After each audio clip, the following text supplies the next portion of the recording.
Hello everyone. आज हम देखेंगे हमारा यूनिट नंबर जो 5 है उसमें एक नया टॉपिक वो है one dimensional heat equation. So previous 2 video में हमने डिस्कस किया था वन डायमेंशनल वेव इक्वेशन के बारे में, राइट। सो उसका हमने सॉल्यूशन फाइंड आउट किया था और उसका जो एग्जांपल है वो भी हमने देखा था। तो आज हम देखेंगे यहाँ पे वन डायमेंशनल हीट इक्वेशन। सो यहाँ पे ये क्या एज्यूम किया है वो ज़रूरी है, वो हम देख लेते हैं स्टार्टिंग में। Consider a homogeneous bar of a uniform cross sectional area A and density rho place along the x axis with one end at origin O. ये हमारा ओरिजिन है। अब जो है अज्यूम क्या करना है कि हीट जो फ्लो हो रही है ओनली इन वन डायरेक्शन, यही डायरेक्शन में फ्लो हो रही है, राइट। सो यहाँ पे जो है ये एक्स पॉइंट जो है, ओके, वहाँ पे जो टेम्परेचर है वो कितना है ओरिजिन से, और उसमें थोड़ा चेंज करेंगे, ओके, तो उसको बोलेंगे डेल्टा एक्स। तो वहाँ पे जो है हमारा चेंज इन टेम्परेचर है, ओके, वो कितना है वो। तो वो कैसे यहाँ पे डिफाइन किया है देखो। Let u of x t, मतलब u एक फंक्शन है dependent, be the temperature at a distance x from the origin. तो ये ओरिजिन से x डिस्टेंस पे जो टेम्परेचर है उसको बोला है u, okay. If del u be the change in temperature in a slab of thickness delta x of the bar, then quantity of heat in this slab ये आएगी, right. तो एक बात यहाँ पे याद रखना कि अभी फ्लो जो है टेम्परेचर सॉरी ये हीट का वो एक ही डायरेक्शन में होगा, और जैसे जैसे टाइम के साथ वो फ्लो होती जाएगी ना तो उसका टेम्परेचर क्या होता जाएगा, डिक्रीज होता जाएगा। ये एक फिजिकल नेचर है हीट इक्वेशन का, राइट। ये हीट का है, राइट। तो हम डायरेक्टली यहाँ पे कंसिडर करते हैं हीट इक्वेशन को। ये हमें पता है कौन सा है, del u by del t equal to c square del square u by del x square. ये जो है वो हीट इक्वेशन जो है वन डायमेंशनल उसका ये इक्वेशन है। तो ये कंसिडर करते हैं, हम आगे उसका सॉल्यूशन देखते हैं, राइट। तो यहाँ पे हम देखेंगे solution of one dimensional heat equation. तो अभी जो भी हमने इक्वेशन देखा ना तो ये लिख दिया डायरेक्टली। अब इसका जो सॉल्यूशन है वो कैसे एज्यूम करके u इक्वल टू, ये u जो फंक्शन है वो किस पे डिपेंड है, x एंड t पे। तो हम क्या लिखेंगे, ये capital x and capital T, ये हमारा फाइनल सॉल्यूशन, राइट। ये हमने सेपरेबल वेरिएबल जो है ना, वेरिएबल ऑफ सेपरेशन मेथड जो देखी थी उसमें ये किया था हमने, यही मेथड है। ये कैपिटल एक्स जो है वो एक्स के फॉर्म में ही हो गया ओनली, स्मॉल एक्स के, और ये जो टी है that is the capital T in terms of small T only, that is the function of T only, right. तो ये हमारा फाइनल सॉल्यूशन हो गया। तो यहाँ से हम u equal to x t से हम करना चाहते हैं, मान लो कि u x u double x, तो डबल 2 टाइम हमें पार्शियल डेरिवेटिव करना पड़ेगा u का। तो उसको क्या लिखेंगे, x double dash into t, तो ये आ जाएगा। ये मैंने शॉर्ट में लिखा है। अब उसका टी के रिस्पेक्ट में करेंगे तो क्या लिखेंगे, यू टी 1 टाइम करना है तो क्या आएगा, x into T dash, x constant है ऐसे ही रहेगा और टी का टी डैश। तो ये 2 चीज़ आ जाएगी। ये दोनों जो है ये हमारा जो इक्वेशन है हीट वेव का उसमें रखना है हमें, तो हमें ये मिल जाएगा नेक्स्ट स्टेप ये। अब क्या करना है कि एक्स वाली टर्म एक साइड पे और टी वाली टर्म एक साइड पे लेके जाना है। तो इस तरह से आएगा x double dash by x 1 by c square t dash by t equal to हम क्या बोलेंगे के कॉन्स्टेंट। अब हम ये term equal to k consider कर सकते हैं ऐसे, तो हमें ये इक्वेशन मिलेगा। बाद में हम ये जो दूसरा जो है ये हम कंसीडर कर सकते हैं, तो हमें ये इक्वेशन मिलेगा। अब देखो ये हमने वेव इक्वेशन में भी सेम देखा ही है। यहाँ पे जो के कांस्टेंट है उसके केस लेंगे हम कि के की वैल्यू या तो 0 हो सकती है, नेगेटिव हो सकती है, पॉजिटिव हो सकती है। तो क्या होता है, उसका जो सॉल्यूशन है वो कैसे मिलता है वो देखेंगे। तो के पॉजिटिव मतलब के इक्वल टू हम क्या लेते हैं, एम स्क्वायर लेते हैं, राइट। तो के इक्वल टू एम स्क्वायर ये दोनों इक्वेशन में रखो तो ये दोनों मिलेंगे। ओके, बाद पे उसको हम हमारे जो ऑक्सिलरी इक्वेशन में कन्वर्ट करेंगे and then solution find out करेंगे। कहाँ से, जो रूट मिलेंगे वहाँ से, जैसे हम ऑर्डिनरी में करते हैं ना, बस वही है। तो यहाँ पे एक रियल ही मिलते हैं, तो इसके दो सॉल्यूशन आएंगे, दो रूट आएंगे। तो इस टाइप के c1 dash into e raise to m x plus c2 dash into e raise to minus m x, ये x का आ गया। ये t का, तो यहाँ पे एक ही बार डेरिवेटिव है ना, तो एक ही आएगा c3 dash into e raise to ये एम स्क्वायर सी स्क्वायर टी। चलो, तो ये दोनों का x एंड t का मल्टीप्लिकेशन करेंगे, ये हमारा फाइनल है ना। तो ये आ गया पॉजिटिव के लिए। अब नेगेटिव के लिए अगर हम देखेंगे तो k इक्वल टू क्या रखते हैं हम, एम स्क्वायर। ये दोनों इक्वेशन में k equal to m square रखते हैं, तो ये मिलेगा। दोनों का सॉल्यूशन फाइंड आउट करते हैं। तो देखो यहाँ पे जो है ना, यहाँ पे रूट जो है वो इमेजनरी आएंगे, तो हमारा सॉल्यूशन इस टाइप का आएगा। ये हमने ऑलरेडी वेव इक्वेशन में देखा ही है, c1 dash cos m x plus c2 dash sine m x. आप c1 c2 भी लिख सकते हो या ABCD भी लिख सकते हो, कोई प्रॉब्लम नहीं है कॉन्स्टेंट में। और यहाँ पे ये आएगा, यहाँ पे तो एक ही है, राइट, माइनस में रूट एक ही आएगा, रियल ही आएगा। तो ये ऑप्शन है। अब ये दोनों का मल्टीप्लिकेशन तो हमारा ये फाइनल आ गया, राइट। अब देखते हैं नेक्स्ट, के इक्वल टू जीरो होता है तो क्या होता है। तो के इक्वल टू जीरो हम क्या करेंगे, ये दोनों इक्वेशन में रख देंगे, तो ये चीज़ आएगी हमारे, ये दोनों इक्वेशन ऐसे आएगी। अब यहाँ से हमें x चाहिए, तो उसका दो बार इंटीग्रेशन करो तो हमें ये मिलेगा। एक बार इंटीग्रेशन करेंगे तो x डैश इक्वल टू क्या मिलेगा, c1। दूसरी बार इंटीग्रेशन करेंगे तो x मिलेगा, तो उसका हम तो लिखेंगे, और ये c1 कॉन्स्टेंट 1 का क्या हो जाएगा, x। तो ये हमारा सॉल्यूशन मिलेगा। इसी तरह से यहाँ पे तो एक ही बार करना है, एक ही बार इंटीग्रेशन करेंगे तो t इक्वल टू क्या मिलेगा, जो कांस्टेंट है आगे का वो। ओके, तो ये दोनों का मल्टीप्लिकेशन करेंगे तो ये हमें मिल जाएगा फाइनल सॉल्यूशन। अभी हमारे पास तीन सॉल्यूशन है, देखो ये एक है, ये दूसरा और ये तीसरा। कौन सा सॉल्यूशन जो है वो परफेक्टली हमारा जो हीट इक्वेशन है उसके साथ मैच होता है। तो यहाँ पे लिखा भी है, देखो कि out of these three solutions we need to choose that solution which is consistent with the physical nature of the problem। Okay, since we are dealing with the problem of heat, conduction, temperature, you must decrease with the increase of time। so temperature जो है heat का, right, तो वो time के साथ क्या हो जाएगा, डिक्रीज होता है। तो डिक्रीजिंग टर्म आती है, ऐसा सॉल्यूशन में कहाँ पे है, देखो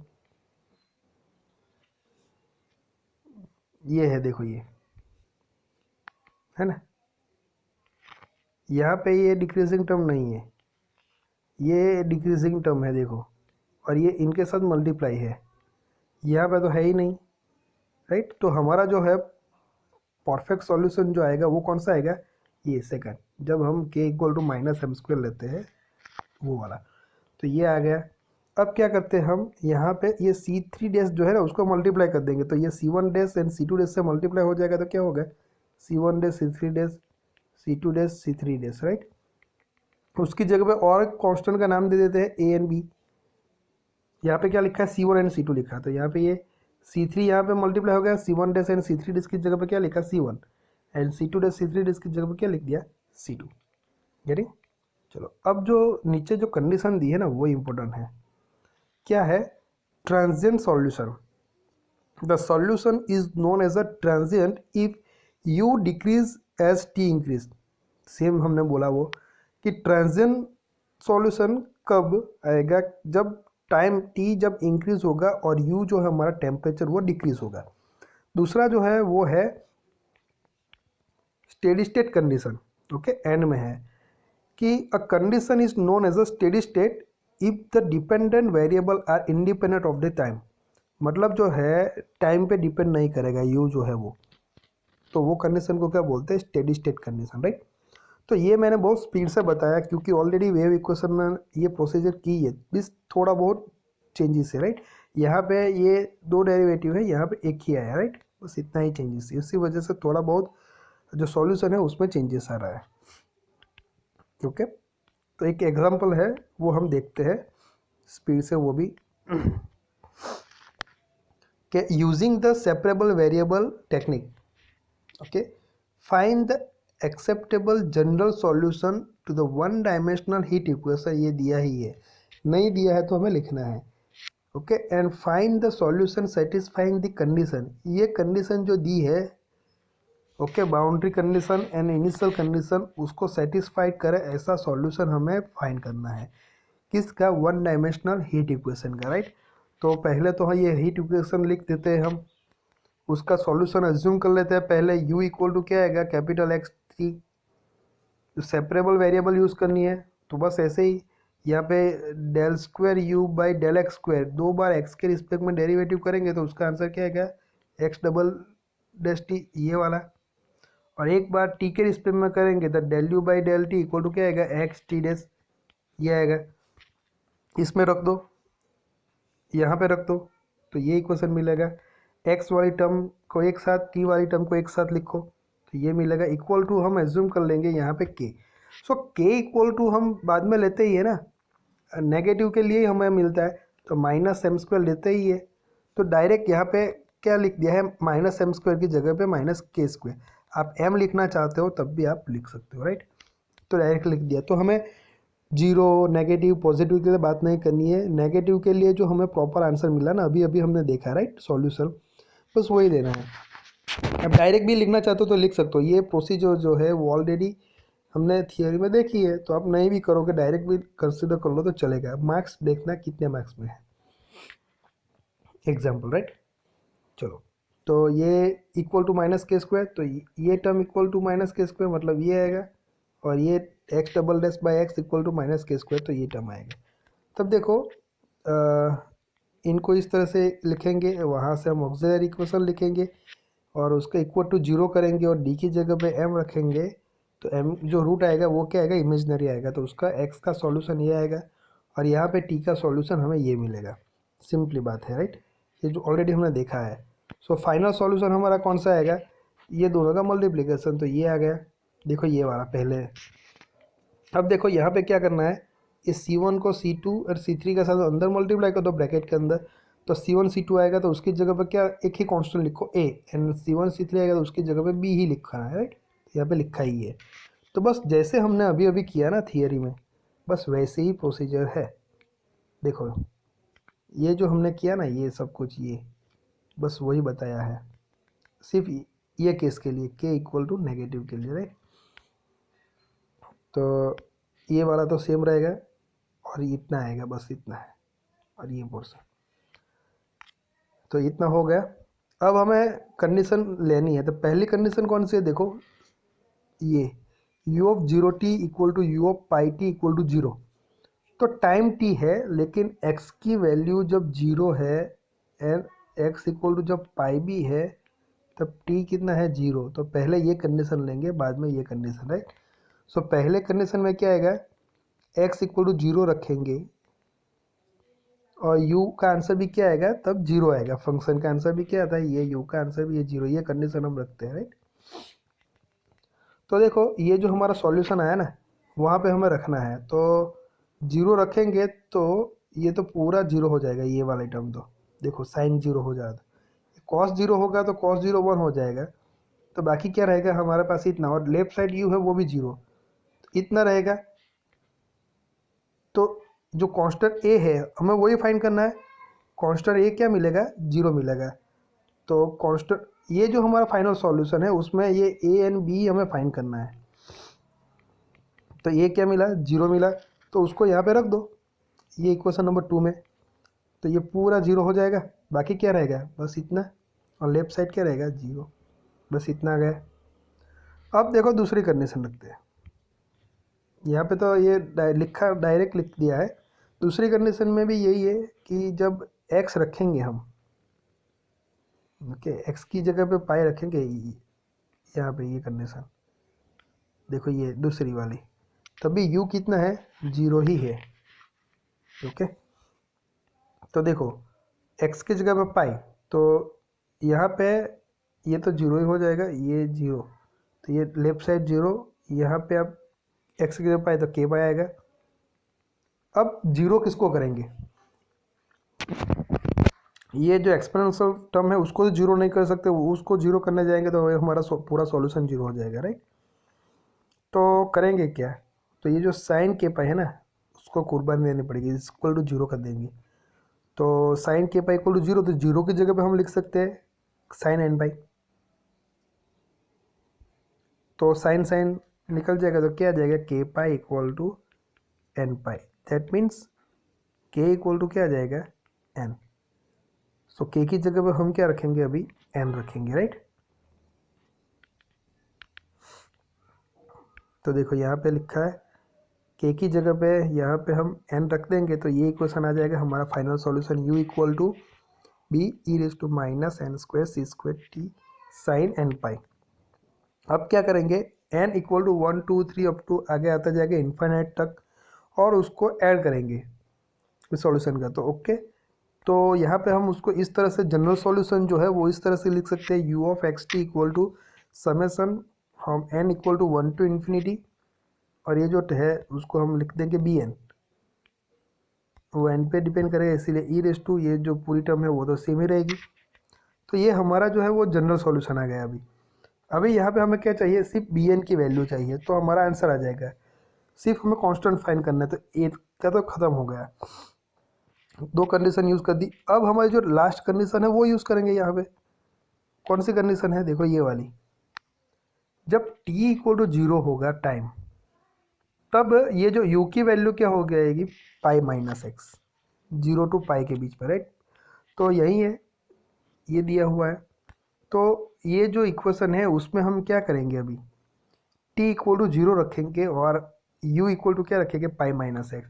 तो देखो ये इसकी जगह पे पाई माइनस एक्स रखा, और यहाँ पे ये जीरो रखेंगे तो ई रेस टू जीरो वन हो जाएगा, तो बाकी क्या रहेगा, बस इतना रहेगा, ई रेस टू जीरो वन हो जाएगा ना। तो जो भी आंसर आया ना हमारा वो हमें फिर से यहाँ पे रख देना है, जरी।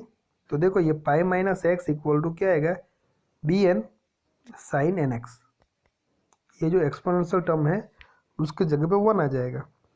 ओके, तो अभी ये जो इक्वेशन आया ना वो क्या है, वो रिप्रेजेंट कर रहा है Fourier half range sine series को।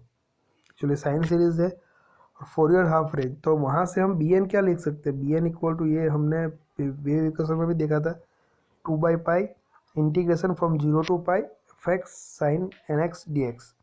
ओके, तो एफ एक्स इक्वल टू हम क्या रखेंगे, यहाँ पे हमारा जो फंक्शन का आंसर है वो है पाई माइनस एक्स, तो पाई माइनस एक्स रखो यहाँ पे, ये है ना हमारा मेन। सो ये आ गया। अब क्या करना है, एक्स के रिस्पेक्ट में उसका क्या करना है, इंटीग्रेशन करना है।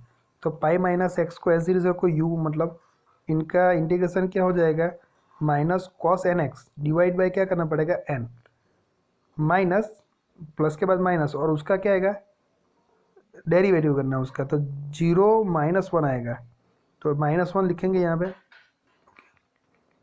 और ये जो आया ना उसका फिर से इंटीग्रेशन, तो माइनस टर्म रहेगी, कॉस का क्या होता है sine N x, already n है, डिनोमीटर में और एन आएगा तो एन स्क्वायर हो जाएगा। अब upper limit and lower limit रखने से पहले थोड़ा सिंप्लीफाई कर देते हैं, तो ये तो एज इट इज रहेगा, माइनस को बाहर निकाल दिया, ये माइनस माइनस क्या हो जाएगा, plus, plus minus minus. Okay, तो ये टर्म आ जाएगी हमारी।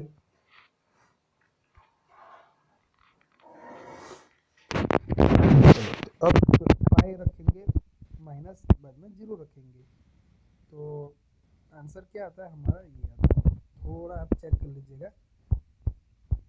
ओके, तो फाइनली आंसर बी एन का क्या है, 2/n, तो वो यहाँ पे हमें रख देना है। ये जो जनरल सॉल्यूशन है ना बस यहाँ पे रख दो, तो वो हमारा फाइनल सॉल्यूशन में हो गया। देखो अभी कोई बचा यहाँ पे एन में, देखो बी एन की वैल्यू हमने रख दी तो कोई कांस्टेंट आया, ए एन बी जो था वो दोनों निकल गए। सो ये इनिशियल कंडीशन, बाउंड्री कंडीशन, जो कंडीशन दी होती है वो कंडीशन 1/1 हमें यूज़ करनी है, वहाँ से हमें जो फाइनल हमारा जो सॉल्यूशन आता है ना ये वाला ऐसा है, ये सॉल्यूशन फाइनल, उसमें से हमें ए एंड बी जो है उसको हटाना है, बस वही काम करना है, राइट। तो ये बात हुई हीट इक्वेशन के बारे में। तो wave equation and heat equation ये दो जो है दोनों आईएमपी है, तो आपको अच्छी तरह से करना है ये, राइट।